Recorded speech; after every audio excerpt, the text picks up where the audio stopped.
ধীরে ধীরে নেব, 5 সেকেন্ড ধরে নেব, 7-8 সেকেন্ড ধরে ছাড়ব। শুরু করি।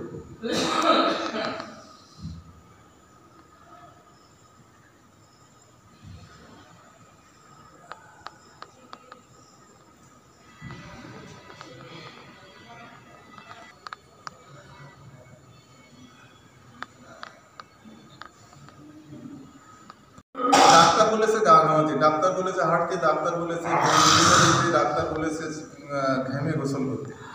এ করে লাভটা কি? এ করে লাভটা কি? যদি কোনো পাইপের ভিতরে ময়লা জমে যায় এবং সারা বছর পরে যখন বর্ষা হয় তখন ওই পাইপে দিয়ে পানি আর ঢুকে না, ফোঁটা যেতে যেতে তারপরে খেজুরের রস পড়ার মতো পড়তে পড়তে একসময় ধারানি সোখানে পড়েও ফস করে খুলে যায় এবং খুব দ্রুত, তখন মনে হয় যে এবার পাইপটা পরিষ্কার হয়ে গেল। তাহলে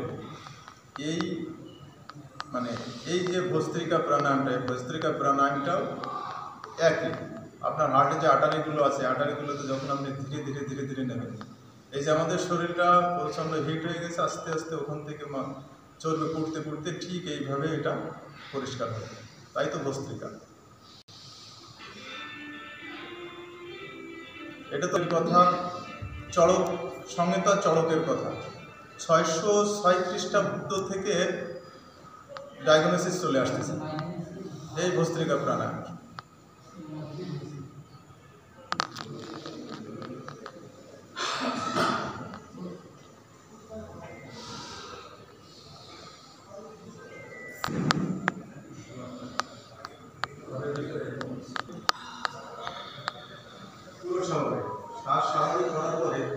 এবার আমাদের কাজ হচ্ছে পদ্ধতিটা হচ্ছে শ্বাস বাইরে বের করতে, পেটটা ভেতরে ঢোকাতে। সবাই যে না বলতো সে মনে করবো সামনে প্রদীপ ধরানো আছে অথবা মোমবাতি ধরানো আছে, সেইটি লিভাবো।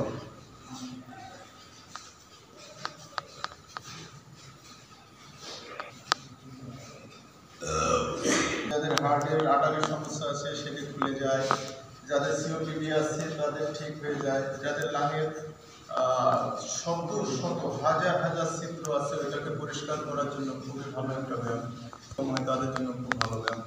যাদের অন্ডকোষ খুলে যায় তাদের জন্য খুব ভালো ব্যায়াম, যাদের মলদ্বারের পাইলসের সমস্যা আছে তাদের জন্য খুব ভালো ব্যায়াম। বডি সোজা মন সরল, সুস্থ দেহ প্রশান্ত মন, কর্মব্যস্ত সুখী।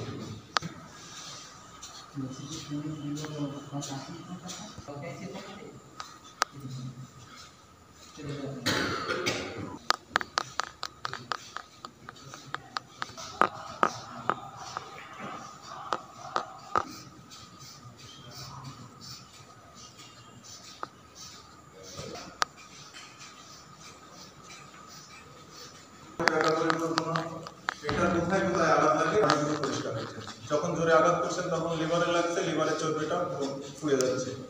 যখন জোরে আঘাত করতেছেন তখন ফুসফুসে যাদের সিওপিডি আছে সেটা আঘাত করলে সেটা নষ্ট হচ্ছে, সেগুলো পরিষ্কার হচ্ছে। যখন জোরে আঘাত করছেন তখন কিডনির সেকনিতে আঘাত লাগছে, কিডনির সেকনি থেকে আয়রন চলে যাচ্ছে। যখন জোরে আঘাত করছেন তখন প্রোস্টেটে আঘাত লাগছে, প্রোস্টেট থেকে প্রস্রাবটা সুন্দরভাবে ক্লিয়ার করছে। যখন জোরে আঘাত করছেন তখন ইনসুলিন তৈরি হচ্ছে। যখন জোরে আঘাত করছেন এই অন্ডকোষটা চলে আসছে, অন্ডকোষের কাজ হচ্ছে। যখন জোরে আঘাত করছে প্রসঙ্গে আঘাত লাগছে, ওই ক্যানেলটা পরিষ্কার হচ্ছে। যখন জোরে আঘাত করছেন তখন বায়ুপথে আঘাত লাগছে, পরিষ্কার হচ্ছে। যখন জোরে আঘাত করছেন তখন ব্রেনে রক্ত সার্কুলেশন বেড়ে যাচ্ছে, কাজ হচ্ছে। যখন জোরে আঘাত করছেন তখন কানে আঘাত লাগছে, শ্রবণ শক্তি বেড়ে যাচ্ছে। যখন জোরে আঘাত করছেন অক্সিপিটাল লোবে আঘাত লাগছে, কাজ হচ্ছে। যখন জোরে আঘাত করছেন স্পন্ডিলাইসিসে আঘাত লাগছে, কাজ হচ্ছে। যখন জোরে আঘাত করছেন তখন মেরুদণ্ডে কাজ লাগছে, মেরুদণ্ডে কাজ হচ্ছে। যখন জোরে আঘাত করছেন তখন কর্ণনালীতে কাজ হচ্ছে। যখন জোরে আঘাত করছেন তখন নেত্রনালীতে আঘাত লাগছে, নেত্রনালীতে কাজ হচ্ছে। অর্থাৎ আপনার সমস্ত পয়েন্টের উপর কাজ হচ্ছে। বডি সোজা মন সরল, সুস্থ দেহ প্রশান্ত মন, কর্মব্যস্ত সুখী। করতে থাকি।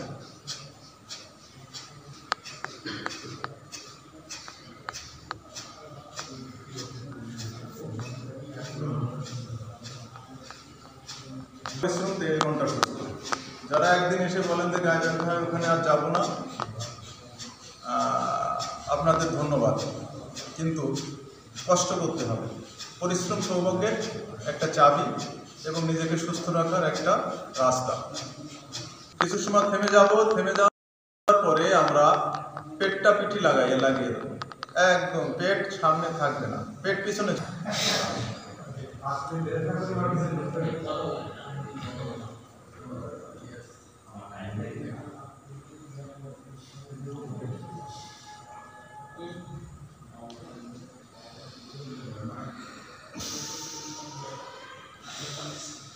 অর্থাৎ আমি যে পার্টের কথাগুলো বললাম, প্রত্যেকটা পার্টে আমি যখন নিঃশ্বাস বন্ধ করে পেটটা পেটের সঙ্গে লাগিয়ে দেবো, তখন ওরা এরকম চ্যাপ্টা হয়ে যাবে এবং ওখানে কোনো ব্যাকটেরিয়াগুলো থাকতে পারবে না। ওরা 30 সেকেন্ডের ভিতরে মারা যায় ব্যাড ব্যাকটেরিয়াগুলো। তার জন্য পেটটা ওখানে চেপে দিলে, আমরা যদি কাঁঠাল গাছে কাঁঠাল যখন হয়, ও যদি কোনো ইসের ভিতর চলে যায়, দেখেন দুই পাশ দিয়ে বেড়ে যাচ্ছে, ওখানে কোনো কোষ হয় না, দুই পাশ দিয়ে হয়। অর্থাৎ আমরা ওইটা করবো। আরেকবার সবাই, আমি সবাইটা দেখবো।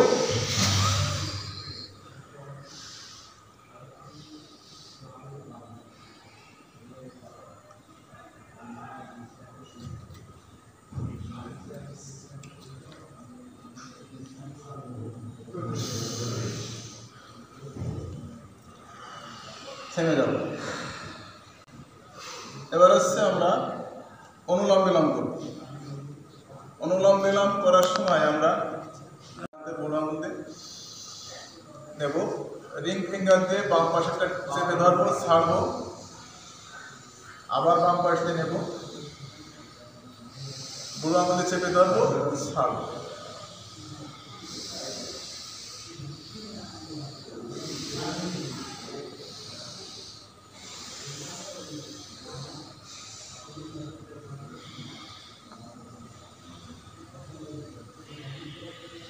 সময় যারা কথা না শুনে কাজটা শুরু করে তাদের জন্য কে করছে, অগ্নিটা দিয়ে যদি আপনি ঠান্ডাটাকে এঁটে ধরেন তাহলে হবে না। ঠিক আছে, এই জন্য বলছি এখানে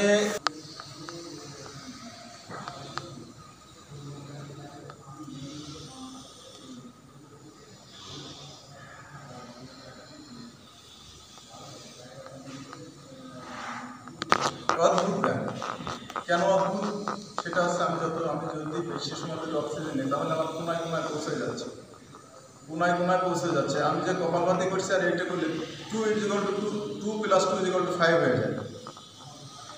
নেব, ছাড়ব। এখানে বায়ুবৃত্ত কপ 3টেকে সমান্তরাল বলে যায়। যদি কারো বায়ু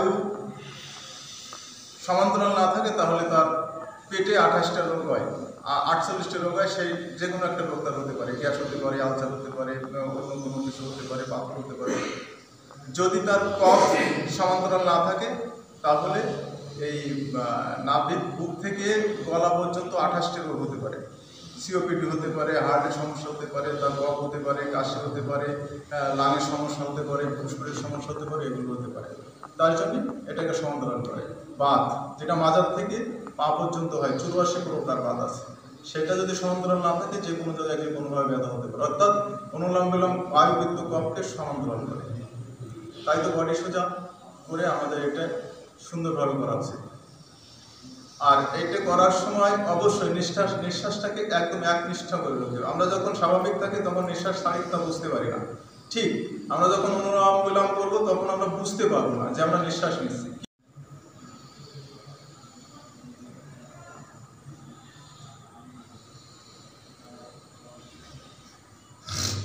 আর একটু বলে, এটা যত ধীরে করবেন তত লাভ। যেমন করতেছেন এতে লাভ, কিন্তু যত ধীরে করবেন তত লাভ।